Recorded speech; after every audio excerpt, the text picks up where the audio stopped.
Gravitación. Acá les coloco, ¿verdad? En la presentación, cuáles son los objetivos generales y los específicos de este capítulo. Sería bueno que cuando estén estudiando, vayan viendo que se cumplan esos que les estoy poniendo ahí. Vean que en los específicos, el primero es aplicar la solución de problemas de la ley de la gravitación universal de Newton. El segundo es definir el peso desde el punto de vista de la ley de gravitación universal. Vean que cuando se les dice definir peso, es algo más teórico, ¿verdad?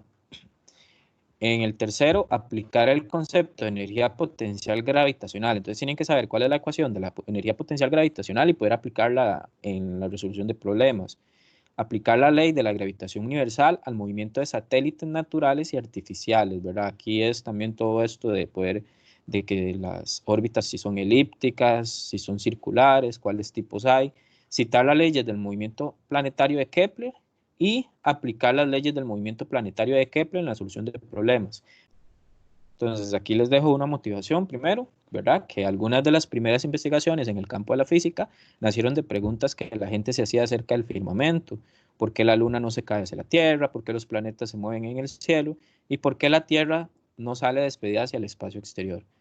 En vez de permanecer en órbita alrededor del Sol, el estudio de la gravitación responde a estas y muchas otras preguntas relacionadas.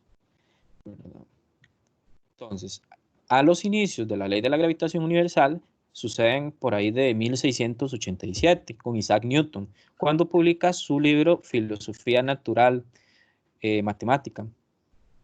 En este se menciona lo que es la ley de gravitación universal y él deduce que la fuerza con que se atraen dos cuerpos de diferente masa iban a depender únicamente de sus masas y del cuadrado de la distancia que los separa.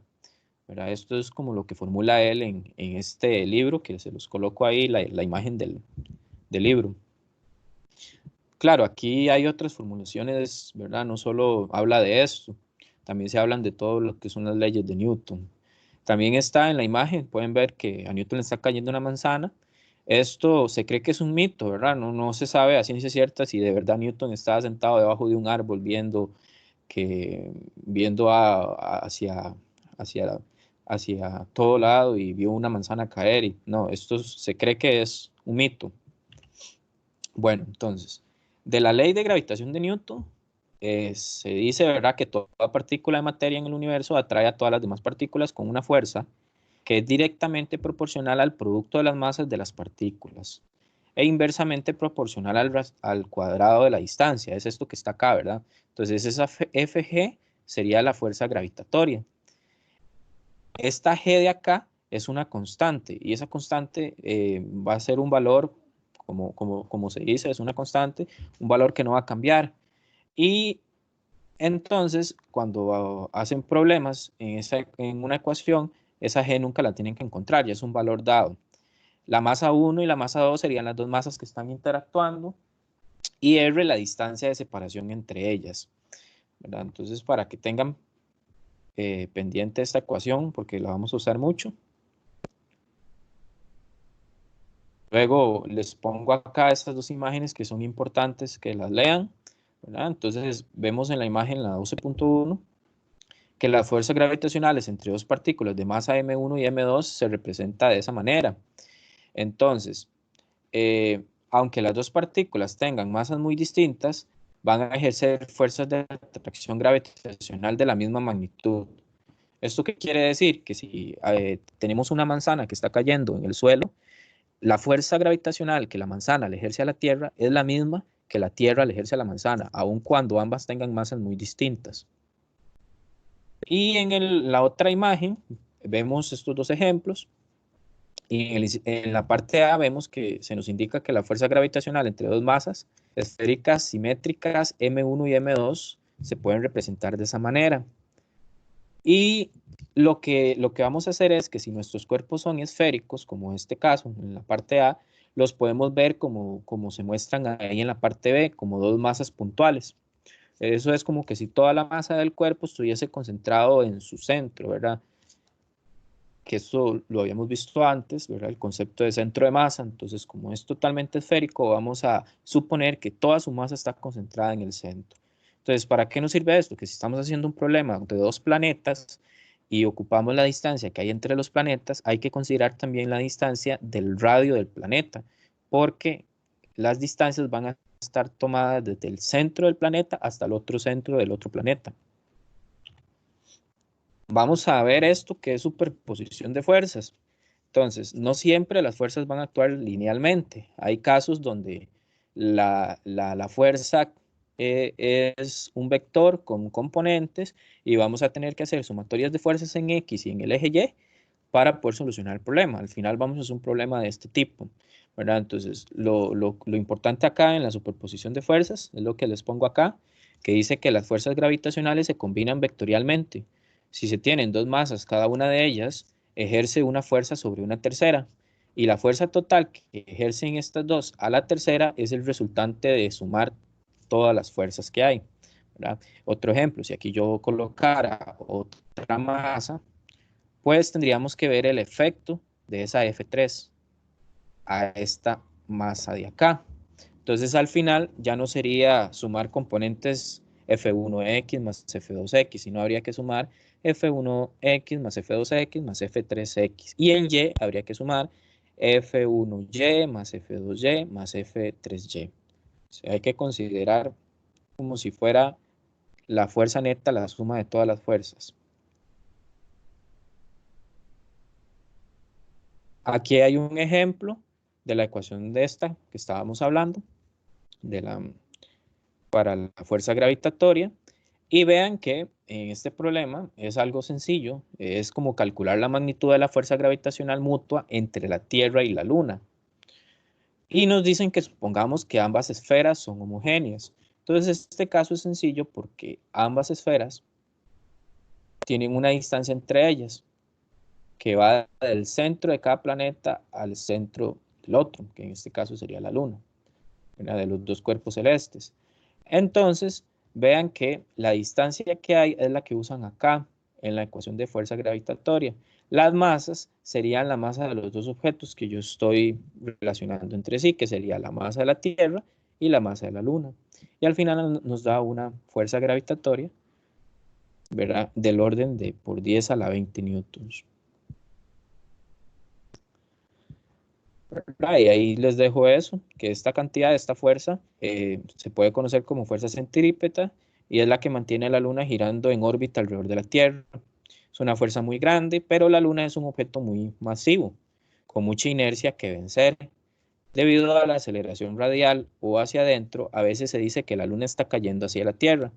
Este movimiento combinado con movimiento tangencial produce la órbita casi circular de la Luna en torno a la Tierra. Es como para que lo tengan ahí. Ustedes van a tener que diferenciar el peso a lo que normalmente se conoce como peso en el lenguaje cotidiano, ¿verdad? Porque estamos acostumbrados a decir, ay, yo peso tanto, mi peso es de tanto, ¿verdad? Sin embargo, el peso es algo que no es un dato constante, eso va a depender de la gravedad que hay en el planeta, en la luna o en el lugar donde ustedes estén. Entonces, está este chiste también de que alguien dice, ay, es que mi peso en Marte es menor, entonces mi problema no es que esté gordo, sino si yo me voy a Marte, entonces tengo menos peso, que en realidad no tiene sentido, ¿verdad? Porque su masa sigue siendo la misma. Entonces, el peso lo vamos a ver como algo que no va a ser siempre m por g. Antes lo veíamos como m por g, pero era porque nosotros estábamos dentro de nuestro planeta o dentro del planeta, bueno, sí, el planeta en el que estábamos haciendo el problema. Por eso el peso era m por g. Ahora vamos a incluir otras variables como la constante gravitacional universal, que es la g, ¿verdad? Entonces nuestro peso va a ser este que está acá. ¿Por qué? Perdón, nuestra gravedad va a ser esta que está acá, ¿verdad? Y nuestro peso, este que va a estar acá. Vean que ya el m por g ya no es, o sea, va a ser igual al m por g que usábamos antes solo si estábamos dentro de la Tierra. Nuestra g ahora la podemos encontrar usando la constante gravitacional, ¿verdad? Entonces, el peso no es algo constante. Si estamos fuera de la Tierra, ya nuestro peso va a ir variando. Eso sería bueno que lo vean en el libro, en una gráfica que viene, ¿verdad? De cómo va variando el peso conforme se alejan de la Tierra, que lo tengan claro para la evaluación. Entonces, tenemos esta nueva fórmula para nuestro peso y vean que es la fórmula de la fuerza gravitatoria, para que lo tengan pendiente. Aquí lo importante cuando usen esta ecuación es saber quién es mi R, ¿verdad? Mi R va a tener que tomar en cuenta el radio del planeta. Entonces veamos el dibujo. Tenemos el radio terrestre y la altura a la que está el satélite, el planeta, la persona o lo que queramos ver, cuál es la gravedad que hay ahí o el peso que tiene la persona. Entonces nuestra R va a ser igual a esa altura más ese radio terrestre. Porque en los problemas normalmente se les da solo la altura. Entonces si usan esa altura como R estaría incorrecta. Hay que incluir ese radio terrestre, que ya lo hablamos por qué, ¿verdad? Porque vamos a suponer que toda la masa del planeta está concentrado en el centro. Esta es la gráfica que les decía, ¿verdad? Que tienen que verla, chequearla y ir viendo que el peso, ¿verdad? Cuando está dentro del planeta Tierra, lo vamos a considerar antes como era la masa de la persona o del objeto por la gravedad del planeta. Una vez que salimos, ya esa gravedad no es 9,8, sino que cambia dependiendo de la ecuación que vimos anteriormente de G. Entonces nuestro peso va a ir variando. Ahora, hay otro término, otro tema en este capítulo que es la energía potencial gravitacional. Antes nosotros teníamos la energía potencial gravitacional en física 1 como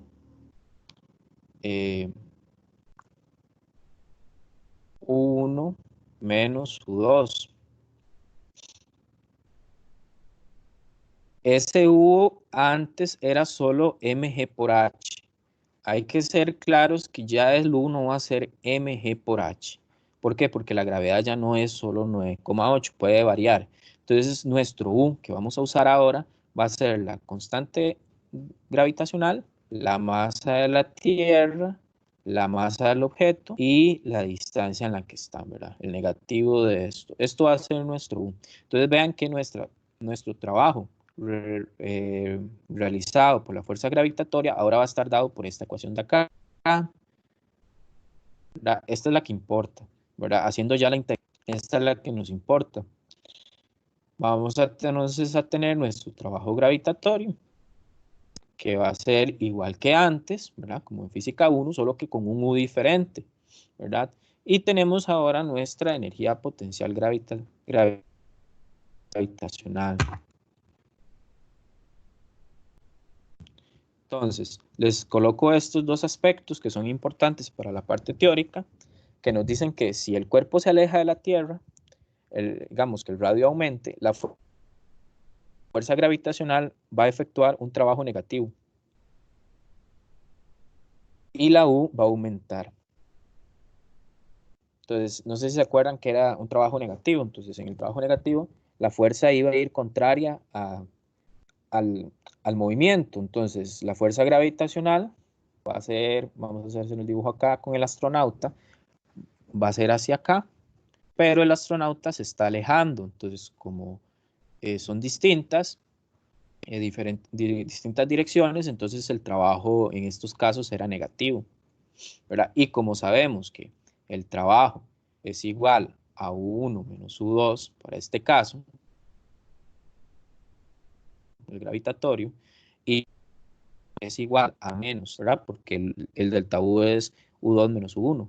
Entonces, cuando el trabajo sea negativo, entonces el cambio de energía, en este caso, será el signo contrario. Por eso, cuando tenemos trabajo negativo, el U más bien va a aumentar. Y si el cuerpo cae hacia la Tierra, entonces nuestro radio va a disminuir, el trabajo gravitacional es positivo y la energía potencial va a disminuir. Por eso queda esta gráfica que tenemos acá. Ahora, la energía potencial gravitacional cerca de la superficie terrestre es esto que tenemos aquí, donde vemos de la primera ecuación que este sería nuestro trabajo gravitatorio, que vimos en la diapositiva anterior. Si yo sustituyo el G, que es esto que está acá, ¿verdad? Nuestro trabajo gravitatorio queda de esta forma, que es lo mismo que el UMG, el U es igual a mg por altura o mg por h, ¿verdad? Solamente que en, en la superficie terrestre esa gravedad es de 9,8, entonces sería el trabajo, digo, la energía potencial que se trabajó en los capítulos anteriores. Entonces, dice que esta expresión es un caso particular de la ecuación de la energía potencial gravitacional mencionada anteriormente. Dicho caso se presenta cuando la masa se encuentra a una altura pequeña sobre la superficie de la Tierra. Entonces, cuando ya el radio es muy distinto al terrestre, o sea, que aumenta, ya esta G va variando, ya deja de tomar el valor de 9,8 y el mg por h que usábamos antes pierde esa validez. Es importante que reconozcan, ¿verdad? Para nivel teórico, lo que son los movimientos de satélite, donde vamos a tener órbitas cerradas y órbitas abiertas. Entonces, les pongo la imagen que viene en el libro, donde podemos ver las distintas órbitas cerradas, que son esta que etiquetan como 1, la que etiquetan como 2, la 3, la 4 y la 5. La 6 y la 7 serían casos de órbitas abiertas. Entonces, las órbitas cerradas son las que se utilizan comúnmente para poner los satélites en órbita, en la Tierra, ¿verdad? Todas las órbitas se conocen como elípticas. Vamos a ver eso. Sin embargo, hay una en especial que su excentricidad, eso lo vamos a ver después, la excentricidad es de 0, por lo tanto se conoce como círculo. Entonces, cuando hablamos del círculo, vamos a referir a ese tipo de órbita que es totalmente circular. Todas las demás van a ser las elípticas, que son, ¿verdad? Estamos hablando de órbitas cerradas en estos casos. Ok, les dejo estas características para que las tengan pendientes para lo que es la parte teórica, donde dice que la única fuerza que actúa Profe, sobre un buenas tardes, satélite en órbita circular alrededor de la disculpe que lo Tierra interrumpa. es la atracción gravitacional terrestre y dirigida hacia el centro de la Tierra y por lo tanto hacia el centro de la órbita. Eso sería el caso del movimiento circular que habíamos visto. Entonces vean acá la imagen, perdón, aquí, la imagen donde tenemos la Tierra. Entonces, si tenemos un cuerpo en una órbita circular, va a existir lo que era la velocidad tangencial, que ahí la tenemos en verde, una aceleración radial, que la tenemos en amarillo, y una fuerza gravitatoria, que sería como la fuerza centrípeta, ¿verdad? Que se representa con ese vector en rojo. Entonces, para este tipo de órbita tienen que ser diferenciada de las otras elípticas, porque para este tipo de órbita vamos a usar todas las ecuaciones del movimiento circular, donde la sumatoria de fuerzas era igual a una masa por una aceleración, y esa aceleración era la radial, que si se acuerdan, la aceleración radial era la velocidad tangencial al cuadrado entre r. Tenemos entonces, sustituyendo esta fuerza gravitacional, que es la única que actúa, entonces la fuerza neta es ella, sustituyéndola por esta sumatoria de fuerzas, obtenemos esto, ¿verdad? Igualado a esto otro cuando sustituya la A por V al cuadrado entre R. De esta ecuación, si uno despeja la velocidad, se obtiene esta otra, que esta sería la velocidad de un objeto que se encuentra en una órbita circular. Y vean qué curioso, solo va a depender de la distancia a la que está y de la masa del objeto. Perdón, de la masa de la Tierra. Y como solo depende de la masa de la Tierra, entonces no importa la masa del objeto, si está a una cierta distancia r, va a mantener esa velocidad. O sea que si yo, este satélite de acá, tiene, digamos, una cierta masa, qué sé yo, de de 50 kilogramos y este satélite luego yo lo cambio por otro satélite de masa 2 de 100 kilogramos, él sigue estando a la misma velocidad. ¿Por qué? Porque la velocidad en la órbita solo depende de la distancia, no depende de la masa del satélite. Porque esta masita que viene acá, con un subíndice E, es de la Tierra. Bueno, en este caso porque es la Tierra. Si fuera Marte o Saturno, ya va cambiando esa masa. La otra característica es que un satélite en órbita circular se encuentra en movimiento circular uniforme y su rapidez es constante. Aquí es importante porque si se acuerdan del movimiento circular uniforme, y esto fue una pregunta que se había hecho, lo que es constante es su rapidez, la velocidad no es constante en el movimiento circular uniforme. ¿Por qué la velocidad no? Porque la velocidad es tanto magnitud como dirección y la velocidad en el movimiento circular va a ir cambiando, cada vez tiene una dirección distinta. Entonces la velocidad no es constante, lo que es constante es su rapidez, ¿verdad? En una órbita circular, la rapidez es exactamente la necesaria para mantener constante la distancia entre el satélite y el centro de la Tierra. Entonces, esa distancia R se mantiene constante si él está a una cierta velocidad. La única forma que esa distancia R cambie es que cambie la velocidad de la órbita. Entonces, aquí tenemos lo que va a ser el periodo para la órbita circular, ¿verdad? Este ya lo habíamos visto, el 2πr entre v.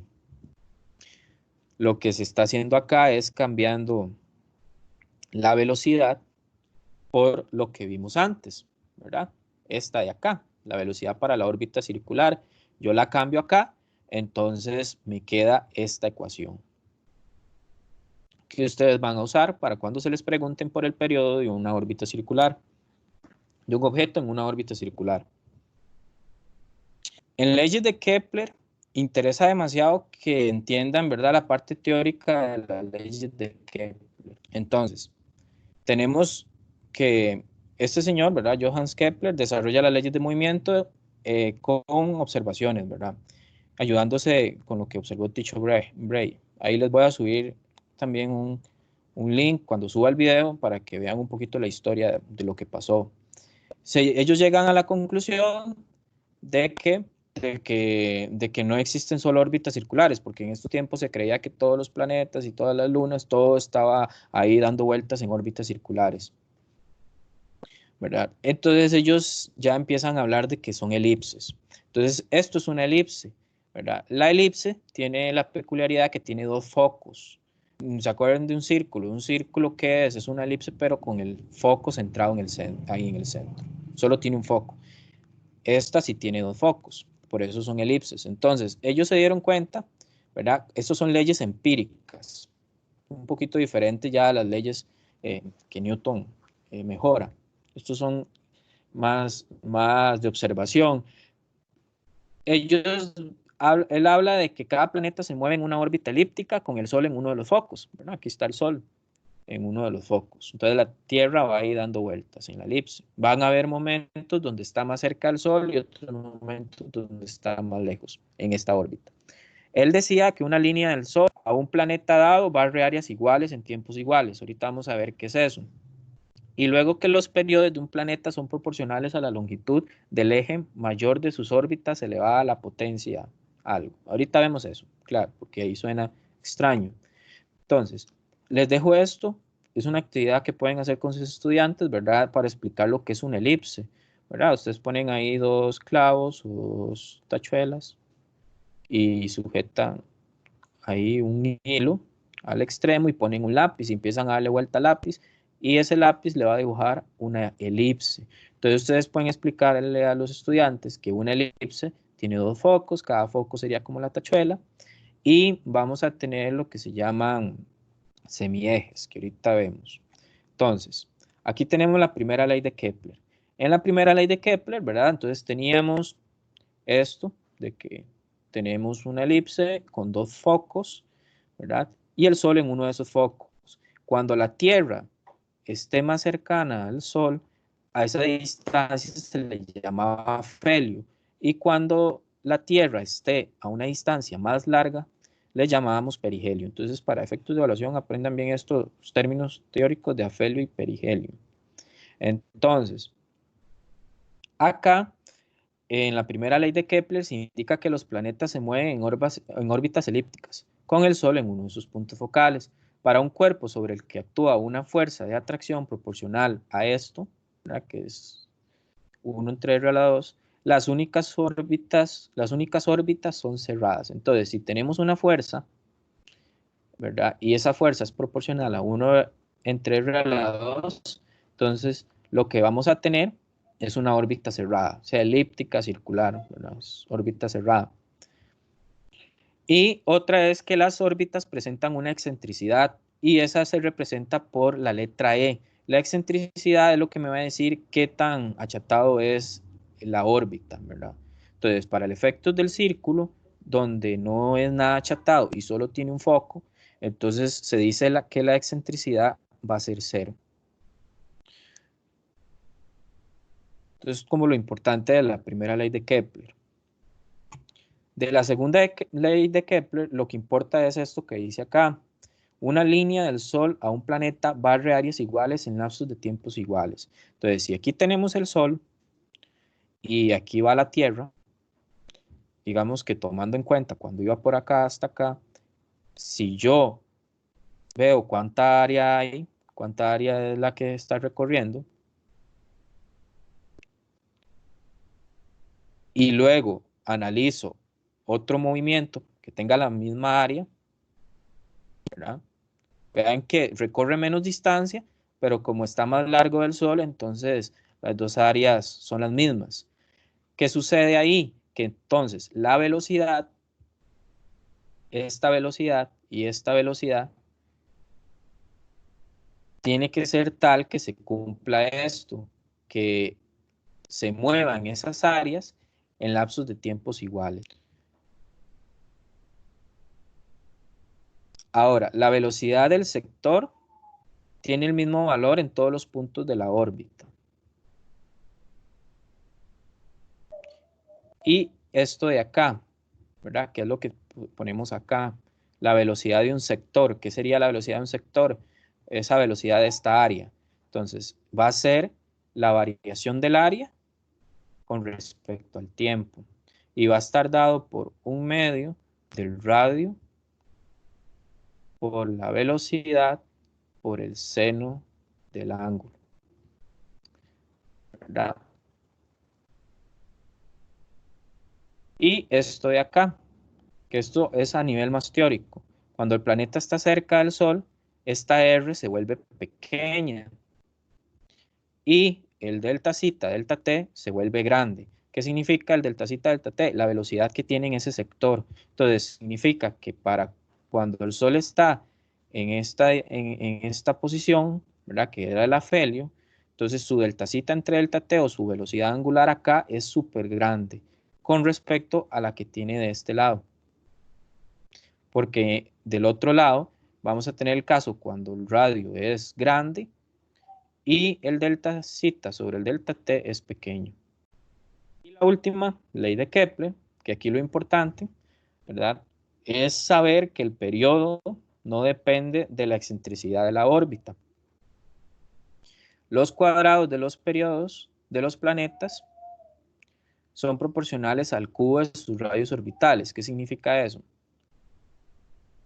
Que si yo elevo al cuadrado esta ecuación de acá, t a la 2, del otro lado me quedaría 4 pi a la 2 a la 3 entre g por la masa del Sol. Entonces vean que puedo ver como todo esto es constante, la masa del Sol, g y pi, entonces estoy viendo que t a la 2 es proporcional a cubo de sus radios orbitales, que eso es lo que me indica la tercera ley de Kepler.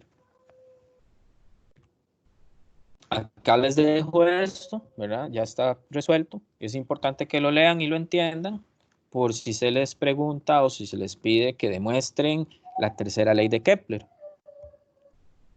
¿verdad? Entonces, se los dejo para que lo lean y lo traten de entender. Ahí está bien explicado cómo se llega a lo que es la tercera ley de Kepler. Y podemos pasar a hacer problemas.